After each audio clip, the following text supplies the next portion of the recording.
അസ്സലാമു അലൈക്കും വറഹ്മത്തുള്ളാഹി. ബിസ്മില്ലാഹിൽ അൽഹംദുലില്ലാഹി റബ്ബിൽ ആലമീൻ വസ്സലാത്തു വസ്സലാമു അലാ റസൂലില്ലാഹ്.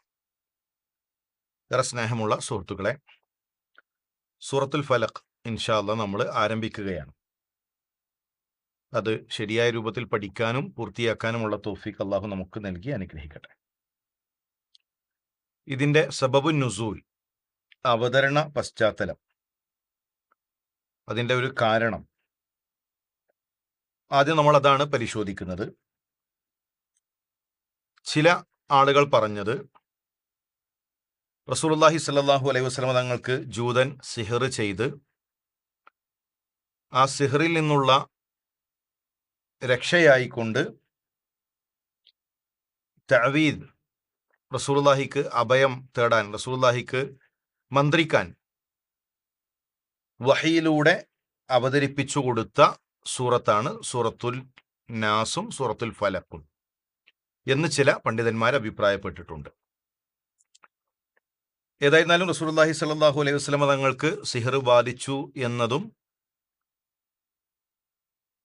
മലക്കുകൾ സൂറത്തുൽ നാസ് കൊണ്ടും സൂറത്തുൽ ഫലഖ് കൊണ്ടും റസൂലുള്ളാഹിയോട് പാരായണം ചെയ്യാൻ പറഞ്ഞു എന്നതും സ്ഥിരപ്പെട്ടതാണ്.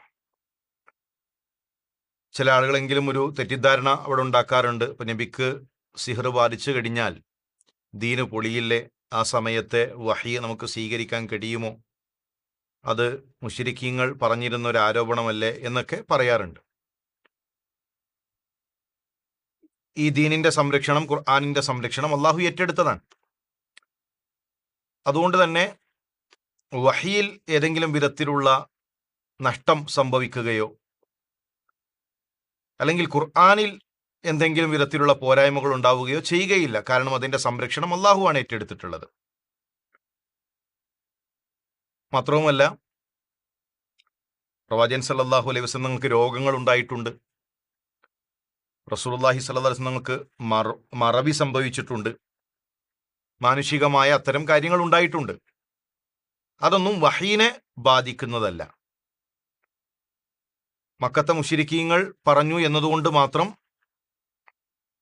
നമ്മൾ അങ്ങനെ സംഭവിച്ചിട്ടില്ല എന്ന് പറയുന്നതും ശരിയല്ല. കാരണം ഇതാ ഞങ്ങളിലേക്ക് അയച്ചിട്ടുള്ളത് ഭക്ഷണം കഴിക്കുന്ന ഒരു മനുഷ്യനെയാണോ, ഞങ്ങളുടെ ഇടയിലൂടെ നടക്കുന്ന ഒരാളെയാണോ, ഒരു മനുഷ്യനെയാണോ?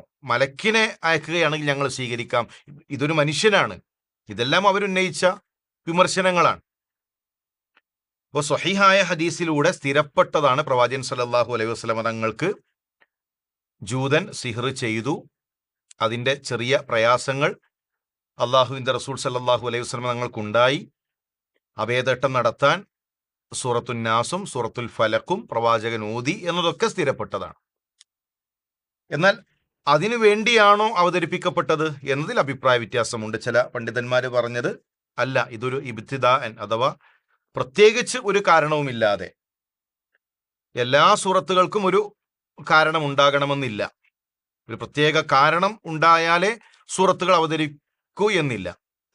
അങ്ങനെ ഒരു കാരണവുമില്ലാതെ, പ്രത്യേകം ഒരു കാരണമില്ലാതെ അവതരിപ്പിക്കപ്പെട്ട സൂറത്താണ് സൂറത്തുൽ ഫലഖ് എന്നതാണ് ആ വിഷയത്തിലെ പ്രബലമായ അഭിപ്രായം. ഹിജ്റയ്ക്ക് ശേഷം മദീനയിൽ അവതരിപ്പിക്കപ്പെട്ടു എന്നതാണ് അതിലെ പ്രബലമായിട്ടുള്ള അഭിപ്രായം. ഇനി ഒരുപാട് മഹത്വങ്ങൾ സൂറത്തുൽ ഫലഖിനുണ്ട്. നമ്മൾ സൂറത്തുൽ നാസ് പഠിക്കുമ്പോൾ ഒരുപാട് മഹത്വങ്ങൾ പറഞ്ഞു. ആ മഹത്വങ്ങളെല്ലാം സൂറത്തുൽ ഫലഖിനും ബാധകമാണ്.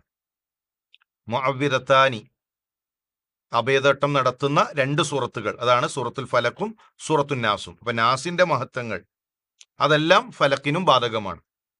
സൂറത്തുൽ നാസ് പാരായണം ചെയ്യുന്ന സമയത്തെല്ലാം നമ്മൾ സൂറത്തുൽ ഫലഖ് പാരായണം ചെയ്യുകയും വേണം. പ്രഭാതത്തിൽ 3 തവണ, പ്രദോഷത്തിൽ 3 തവണ, അതുപോലെ നമസ്കാര ശേഷം, രാത്രി ഉറങ്ങുന്നതിന് മുമ്പ്, അങ്ങനെ പ്രത്യേകം റസൂലുള്ളാഹി സ്വല്ലല്ലാഹു അലൈഹി വസല്ലം തങ്ങൾ പറഞ്ഞ സമയങ്ങളിലെല്ലാം നമ്മൾ സൂറത്തുൽ നാസും സൂറത്തുൽ ഫലഖും പാരായണം ചെയ്യേണ്ടതുണ്ട്.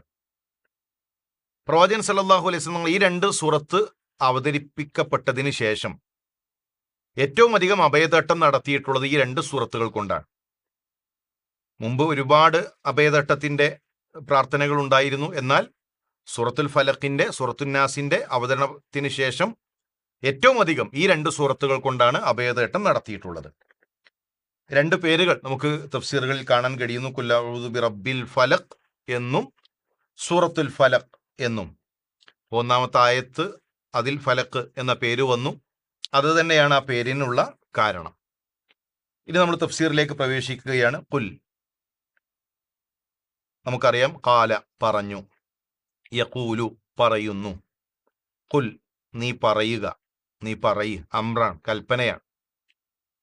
റസൂലുള്ളാഹിയോടാണ് ഒന്നാമത്തെ കൽപ്പന, നബിയെ താങ്കൾ പറയുക. റസൂലുള്ളാഹിയെ പിൻപറ്റുന്ന മുഅ്മിനീങ്ങളോടുകൂടെയാണ് ഈ പ്രാർത്ഥന, നബിക്ക് മാത്രം അല്ല. ശേഷം വരുന്ന ഖുർആൻ പിൻപറ്റുന്ന, റസൂലുള്ളാഹിയെ പിൻപറ്റുന്ന ഏതൊരാൾക്കും ആ ഒരു കൽപ്പന ബാധകമാണ്. അപ്പോൾ പറയുക, നബിയെ പറയുക. അഊദു, അത് നമ്മൾ സൂറത്തുൽ ഫാത്തിഹ പഠിക്കുമ്പോൾ വിശദമായിക്കൊണ്ട് തന്നെ നമ്മൾ വിശദീകരിച്ചിട്ടുണ്ട്. ഞാൻ അഭയതേട്ടം നടത്തുന്നു.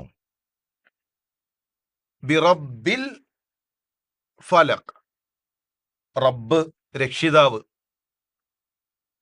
അതും സൂറത്തുൽ ഫാത്തിഹയിൽ വിശദമായിക്കൊണ്ട്, അതുപോലെ സൂറത്തുൽ നാസിർ നമ്മൾ പറഞ്ഞിട്ടുണ്ട്, മുമ്പ് പഠിച്ചു എന്നതുകൊണ്ട് തന്നെ ഈ ഒരു സമയത്ത് അതിൻ്റെ വിശദീകരണങ്ങളിലേക്ക് നമ്മൾ പ്രവേശിക്കുന്നില്ല. നോട്ട് നോക്കി പിന്നെ ഇസ്തിആദ, അതുപോലെ റബ്ബ്, അത്തരം പദങ്ങളുടെ ആശയങ്ങൾ നമ്മളൊന്ന് മനസ്സിലാക്കി വെക്കണം. അപ്പോൾ രക്ഷിതാവിനെ കൊണ്ട് ഞാൻ അഭയം തേടുന്നു. എന്തിൻ്റെ രക്ഷിതാവ്? റബ്ബിൽ ഫലഖ്, ഫലഖിന്റെ രക്ഷിതാവ്. ഫലഖ് എന്നതാണ് നമുക്കിവിടെ ഒരു പുതിയ ഒരു വാക്ക് വരുന്നത്.